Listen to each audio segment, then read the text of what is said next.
jeunesse tengel fof ne welti par ce que ko hunde gandanɗa hoorema ko kaɓe jinno ko gila ko ɓooyi gila hande arani ko ɗum hande ɓe keeɓi ɗo ene bon haɓe mbiya rek Abou Ndiaye vraiment mention spéciale e an e wondiɓe ma hay mawɗo mon ceerno mon Abdoulaye Walle Ndiaye ko Sénégal jiida ko en jiyani hono fondation kaw Abdoulaye Walle Ndiaye en jiyani hono ko waɗi ko neɗɗo ne waɗi ɗum e nder Sénégal mboɗo jogii jawdam mboɗo hokka miskineɓe mboɗo hokka ɓe mi anda ɓe mi yiyani mi anda ɓe mi jogorani yiide ha aduna firto ko ɗo fuɗɗi e fondation kaw Abdoulaye Walle Ndiaye kadi o itti o waɗi ɗum e ko junngo koolaɗo makko hono Alhaji Abou Ndiaye jiɗaɗo korsinaɗo korsinɗo yimɓe mo mawnikinaki ponduɗo yimɓe fof miskineɓe mo ɓurnaki hay goto o ɓurnani o woni Alhaji Abou Ndiaye ko yettude Allah ha no fewi alhamdulillahi rabbil alamina alhaji hono Abou Ndiaye min ngal ɗo jaɓɓugal ngal jaɓɓoɗon ɗo son ji on jaɓɓama ha on jettima almuɓe renɓe deftere Allah nde ɓarɓe sariya Allah darima ene jimana on wan noon min gandi jaɓɓa ɗo ko ceerno men ceerno Ahmad Tidiane Ba to Madina Gounas ko jaɓɓugal makko woni ɗo ko kanko jiyaɗo Allah o Alhaji Abdoulahi Walle ko jaɓɓugal makko woni ɗo oɗo hono ceerno Abou Ndiaye mo Allah waɗi kam woni damal yurmede faade jiyaɗo Allah o Allah yettini ɗum woni koolaɗo e nder jamanu he Allah hokkimo wonde koolaɗo e nder jamanu he eyyi mi salmini on mi weltanima on kadi ko jarnade Abou Ndiaye saabu ballal Allah ko ballal Abou Ndiaye kañum hokki en kadi ko jarnademo ko musidɗo godaɗo gandudiraɗo ko ɓooyi taw wona hande o ruttude ɗo tan teddugal faade makko saabu ne ñagotomomi nde ko min tan e Allah e nelaɗo mum gandi nde o hokkatami nde o rendi o hokkidimi e ɓesgu wuuro ngo foof o hokkidimi e ɓesgu wuuro am foof minnene mbeɗa yetta Allah mbeɗa yettamo ko musidɗo ko guiɗo kadi en jundata koye haala ko ɗo tan mbawɗen hadde Allah jarama on jarama dendagal teetigel naɓe fof kadi beltanama kadi min ñaguimon onon foof arɓe ɓe Allah addi on e jaam yo Allah nawru on e jaam e cellal mbiɗa jarno Alhaji Abou Ndiaye ko guiɗo ko sehil ko musidɗo e dow inde teddugal wuuro ngo foof salli ala Mamadou on bandiraɓe min calmini on goto e moon fof kadi inde taw ine wondi e yettode mum caggal ɗum min mbiya on tan amin gondi e weldare mawde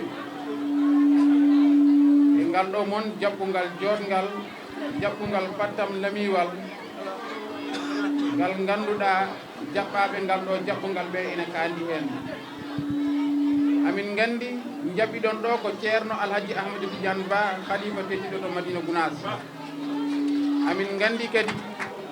jaɓɓiɗon ko mawɗo men moƴƴo o baɗirowo saabi Allah o woni kaw Elhadji Abdoulahi Walle Ndiaye ɓeɗo noon ina kandi e jaɓɓugal son jaɓɓimaɓe on jaɓɓima kanɓe jaɓɓede haala ka wona ko juutata saabu goto e men fof fawi hen yitere mum ko ardi fof eɗen jetta bani men debbo Dieynaba Sow mo ganduɗa kam woni sababu dañgol mon oɗo forage ko jokkodiral amen e makko mbiɗa sikki ko ina ɓuura duuɓi sappo hande jokkodiral am e makko ina woodi tawi noon koye meeɗi yidde ko lawol gotol ɗum ɓuuri duuɓi joyi joni kono noon ko yiɗande wuuro ngo caggal nde o yi fondation ceerno Walle Ndiaye e gardogol kaw Elhadji Abdoulahi Walle Ndiaye kanko ne waɗi ɗaɓɓande makko inde wuuro ngo foof e ñaganade on e balle gatteɗe Fouta ɗe beele wuuro makko tekguel ina jeeya hen Allah waɗi noon ɗaɓɓande nde yetti ɗum jaɓa ko ɗum waɗi asoɓe forage o gari guila ñanden forage o asama o gasi on dañi ndiyam ɗam woni ndiyam moƴƴam woni ndiyam laaɓɗam eɗen ɗamini kadi ko ndiyam barkinɗam so hawre e welede jomiraɗo sato do kadi golle mum puɗɗima ɓayde noon amin jogui lawol ga e Fouta tawi kadi min meeɗa arde ɗo e teteguel min mbi ka Abdoulaye Walle Ndiaye mamin gar min ƴeewa golle ɗe min jiiya yimɓe wuuro ngo min mbiya on tan Allah jarama on jarama ka Alhaji Abdoulaye Walle Ndiaye ina salmina on ina yetta on ina andina on ko onon e makko gondi ko addani on ko woni forage o komo 50 métres cube tawi watte ko équipé solaire so hawre e welede jomiraɗo caggal ɗum noon omo andina on ko watta ko kanko o waɗani politique o yahani e politique o dara kede darde politique hay miijaade wadde politique o miijaaki yo gooto e men kala andir noon ko sabi Allah o woni e waɗirde ɗum noon yimɓe wuro ngo tuggude e imam wuro ngo e khalifa wuro ngo haa yetti e joom wuro ngo gooto e mon kala e enen fof ndenden nduwonoɗen kam Abdoulaye Wally Ndiaye nde Allah yettinta pandale makko e nder windere nde sabu ko watta ɗo ko wona Sénégal tan woni e waɗanede hande ko enen kettiga eɗen jiya ko woni e wadde ko kono leyɗele goɗɗe ene ngoodi so tawi wonko watta noon tawa goto anda nde tawno ko watta ko sabi Allah tan woni ko waɗirta so tawi en jii golle ɗe mbayini hande ɗo e Sénégal walla mbayini e Fouta e nokkuji goɗɗi koko halfinen ɗeɗo golle enen ken jayndiyankoɓe ko en journaliste en kala ko jaaten ma jayndiyankoɓe gara jiya kollira ha laaɓa ceer beela kala ɗo waɗi hunde ande te taw hunde majjani hen ɗum saabi wayni amin ñaago on tan duwaw ko heddi ko ɓe mbiyon Allah jarama on jarama amin gandi noon so tawi min gartoyi ɗo on jaɓɓori min ni amin gari tan ƴewɗon e ƴewde golle ɗe mbiɗa andi ñande min gartata ɗon amin gari wadde inigéré amin gari uɗiɗe forage o mataw ñanden kam enen fof en putat ɗekñil so Allah jaaɓi noon Allah jarama on jarama